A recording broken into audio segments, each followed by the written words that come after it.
Salut à tous et bienvenue sur Hashtag Protestant 2.0. Je suis heureuse de vous retrouver en ce vendredi 25 septembre pour démarrer la journée. Avant d'entamer notre super week-end, je vous propose d'aller dans la première lettre aux Corinthiens, au 7e chapitre, à partir du verset 17. Il s'agit ici de l'apôtre Paul qui nous dit comment vivre comme Dieu nous a appelés à le faire, c'est-à-dire comment vivre tout simplement en présence du Seigneur. Il est dit, il faut que chacun continue à vivre conformément aux dons que le Seigneur lui a accordés et conformément à ce qu'il était quand Dieu l'a appelé. Telle est la règle que j'établis dans toutes les églises. Si un homme était circoncis lorsque Dieu l'a appelé, il ne doit pas chercher à dissimuler sa circoncision. Et si un autre était incirconcis lorsque Dieu l'a appelé, il ne doit pas se faire circoncire exprès. Être circoncis ou ne pas l'être n'a pas d'importance, car ce qui importe, c'est d'obéir au commandement de Dieu. Il faut que chacun demeure dans la condition où il était lorsque Dieu l'a appelé. Étais-tu esclave quand Dieu t'a appelé ? Ne t'en inquiète pas. Mais si une occasion se présente pour toi de devenir libre, alors profites-en.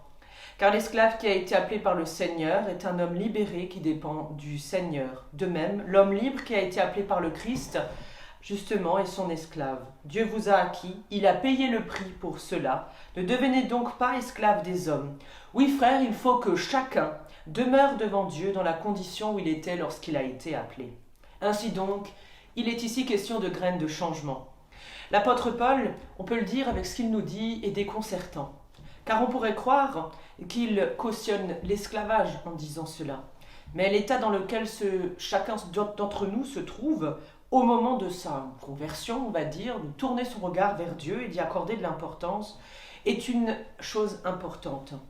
Justement, pour l'apôtre Paul, ce qui compte, et la seule chose qui compte, c'est d'être libéré par le Christ. Ainsi donc, Paul affirme que l'égalité est la valeur de chacun devant Dieu. Il ne se propose pas alors une révolution, ni d'abolir l'esclavage, mais son message porte en lui-même le germe de changement profond, d'abord pour les relations entre les êtres humains, et aussi entre les gens, et aussi dans les relations que nous pouvons avoir et établir avec Dieu et avec l'Église. Ainsi donc, vivre comme Dieu nous a appelés à le faire, nous demande de changer profondément d'abord. Et je vous invite à la prière, et pour ce matin, avec les mots de Lucien Daïs. Tu m'as séduit, Seigneur, et je me suis laissé séduire. Tu m'as maîtrisé et tu fus le plus fort. Continue, Seigneur, je te prie, à tenir mon cœur dans ta main, que je vois en tous tendresse humaine, étincelle de ton amour, et en toute beauté sur la terre, le reflet de ta splendeur. Amen.